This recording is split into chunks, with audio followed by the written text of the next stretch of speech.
আজকে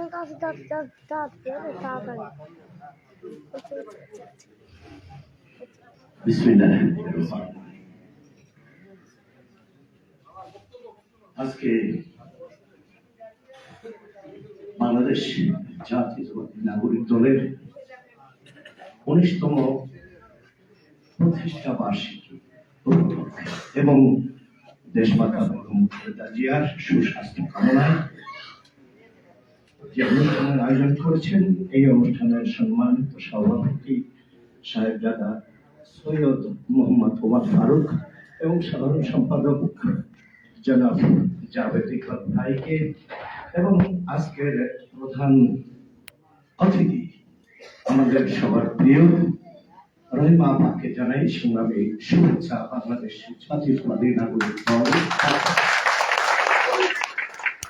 প্রিয় সহযোদ্ধা, কথা বলতে গেলে অনেক সময়, তবে সংক্ষেপে আমি প্রথমত রহিমা আপাকে বলবো, আপনি কেন্দ্রীয় কমিটি দীর্ঘদিন ধরে আছেন। আমি আশা করব খুব দ্রুত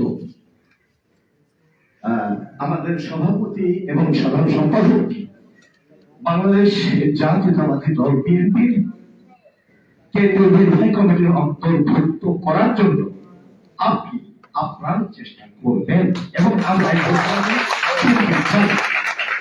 কারণ কোন দল যদি বেগবান করতে হয় তাহলে সেই দলে যারা নীতি নির্ধারণী থাকেন, তারা যদি পাওয়ার অফ অ্যাটর্নিতে থাকেন, আমরা যারা পিছনের সারিতে আছি, আমরা এই দলের জন্য কাজ করতে আরো উৎসাহ বোধ করব। নাম্বার 2, বাংলাদেশ জাতীয়তাবাদী নাগরিক দল, এখানে কিন্তু বয়স, শ্রেণী, গোষ্ঠী, ধর্ম, বর্ণ এগুলো কোনো সুযোগ নেই। এক কথায় সিটিজেন, নাগরিক। এখানে হিন্দু, বৌদ্ধ, খ্রিস্টান, মুসলমান সবাই থাকে। বয়সের শ্রেণী নেই। যার যার যোগ্যতা অনুযায়ী সে কথা বলবে, সে পদ পজিশনে যাবে। আমি যে দুই ব্যক্তির নাম বললাম, শাহজাদা ওমর ফারুক সাহেব, উনি এমন একটি দিনে এই দলটি দায়িত্ব নিয়েছিলেন। আজকে যেহেতু দলের প্রতিষ্ঠা বার্ষিকী, সেই হিসেবে আমি এই দলটি এক ক্রান্তিকালে এই দলের জন্ম হয়েছিল, যখন মান্নান ভূঁইয়ার মতো লোক এবং দলের অনেক বড় বড় পাখা বাঁধা নেতারা এই দল ছেড়ে চলে যাচ্ছিলেন। ঠিক সেই মুহূর্তে খন্দকার দেওয়ান সাহেব হাসপাতালে থেকে এবং জনাব তারেক রহমানের উপরে চলছিল শেখ হাসিনার তৈরি করা ফখরুদ্দিন মইনুদ্দিনের সেই 111 যখন জনাব তারেক রহমানের উপরে চলছিল অত্যাচার, নির্যাতন, দেশমাতা বেগম খালেদা জিয়া ছিলেন ফখরুদ্দিনের জেলখানায় বন্দী। তখন যুবদল, ছাত্রদল, কৃষক দল, কোন দল রাস্তায় নামতে পারেনি। ঠিক সেই দুর্দিনে খন্দকার দেওয়ান সাহেব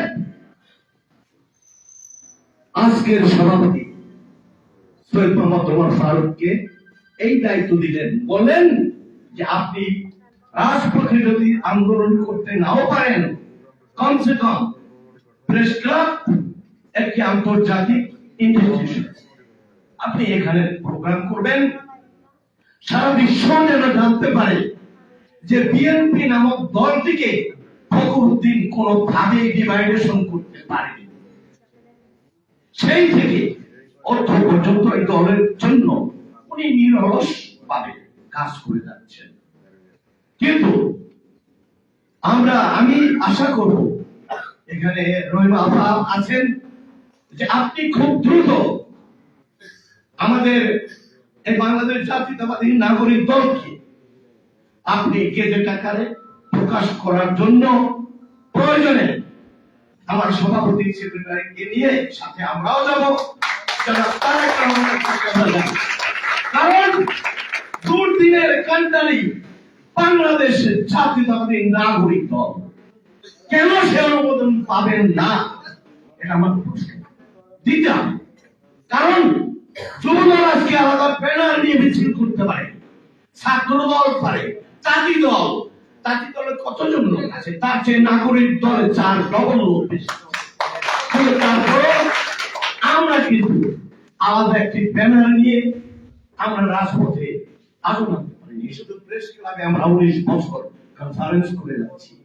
তাই আমি আশা করব যে রবিবার মাধ্যমে আমাদের এই 2 ব্যক্তিকে যদি বাংলাদেশ জাতীয়তাবাদী দল বিএনপির কেন্দ্রীয় কমিটির অন্তর্ভুক্ত করা হয়, তাহলে আমাদের এই নাগরিক দল খুব দ্রুত বেগবান হবে। প্রিয় বন্ধুরা, আজকে এখানে কথা বললে অনেক বলা যায়, তো আমি যেহেতু দেশপাতা উনি এবারকারে আছেন, আল্লাহ আমাকে সুস্থ করছেন, আমি প্রতিদিনই লাইভ করি। আমি লাইভে ওনার জন্য সেদিন কান্না করেছিলাম, বুক ফেটে কান্না আসছিল যে ওনার জীবনে এত কষ্ট কেন। অল্প বয়সে স্বামী হারিয়েছেন, 2টি সন্তানের ভালোর জন্য তিনি স্বামীর বিচারটি পর্যন্ত করেননি। কারণ একজন মৃত মানুষের বিচার করতে গিয়ে যদি সন্তানদেরকে হারান, সেই ভয়। তারপর পাকের ঘর থেকে মঞ্চ থেকে সেই সাথে বিল্ডিং পুরোতে হারায়, তারপর আল্লাহ তাকে আজও বাঁচিয়ে রেখেছেন। আমি আল্লাহর কাছে বলেছি, আল্লাহ তুই তার জীবনটা ভিক্ষা দেওয়া, কারণ আমাদের একজন অভিভাবক দরকার। কারণ খালেদা জিয়া পড়ে গেলে যে দেশ নেতৃত্ব শূন্য হয়ে যাবে তা নয়, কিন্তু আমরা চাই একজন ভালো মানুষের অবিরত জীবন যাপন করতে।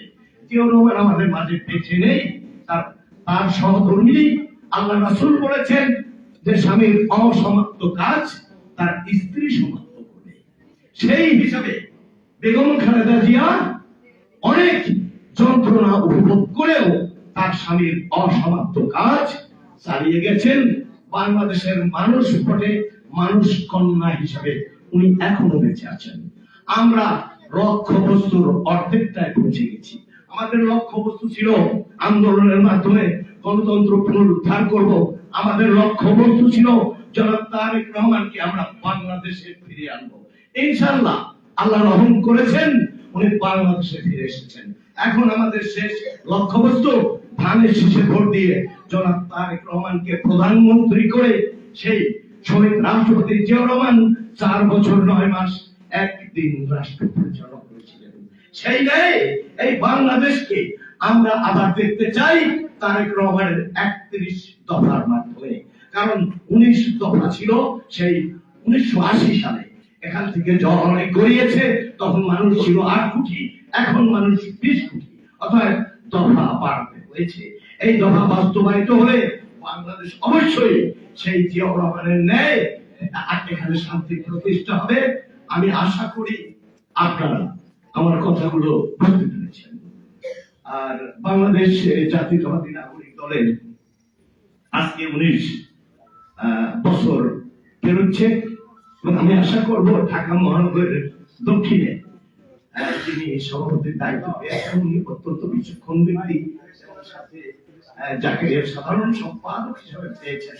আমার বড় ছেলের বয়স ছোট হবে, কিন্তু অনেক বড় গুরু দায়িত্ব নিয়েছেন। আমি আশা করি এই গুরু দায়িত্ব পালনে উনি সচেষ্ট হবেন। আমি ঢাকা মহানগর চাই, অর্থাৎ রবীন সাহেবের এলাকার আমি কমিটির ভুক্ত শ্রম বিষয়ক সম্পাদক এবং শিল্পাঞ্চল শ্যামপুর বালুর মাঠের সিনিয়র সহসভাপতি, এবং আমি আমার জেলার সভাপতি এবং আমার ইউনিয়নের সিনিয়র সহসভাপতি। যাই হোক, এতগুলো পদ তো একসাথে পালন করা যায় না। এখন আমি উঠে পড়ে লেগেছি নাগরিক দলের জন্য, কারণ এই নাগরিক দলকে এস্টাবলিশ করতে হবে, এই নাগরিক দলকে বাংলার মাটিতে দাঁড় করাতে হবে।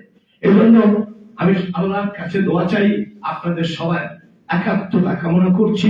এবং আমি সর্বশেষ সাহেবজাদা ওমর ফারুক এবং আমার প্রিয় ব্যক্তি জনাব জাভেদ ইকবাল ভাইকে ধন্যবাদ জানাই, এবং আমি সর্বশেষ দেশমাতা খালেদা জিয়ার জন্য দোয়া করি। শহীদ রাষ্ট্রপতি জিয়াউর রহমান অমর হোক। জনাব তারেক রহমান বীরের বেশে বাংলাদেশে ফিরে এসেছে। ধানের শীষে ভোট দিয়ে সংখ্যাগরিষ্ঠ আসন পেয়ে আমরা তারেক রহমানকে প্রধানমন্ত্রী হিসেবে দেখতে চাই। আল্লাহ হাফেজ। বাংলাদেশ জিন্দাবাদ। বাংলাদেশ জাতীয়তাবাদী নাগরিক দল।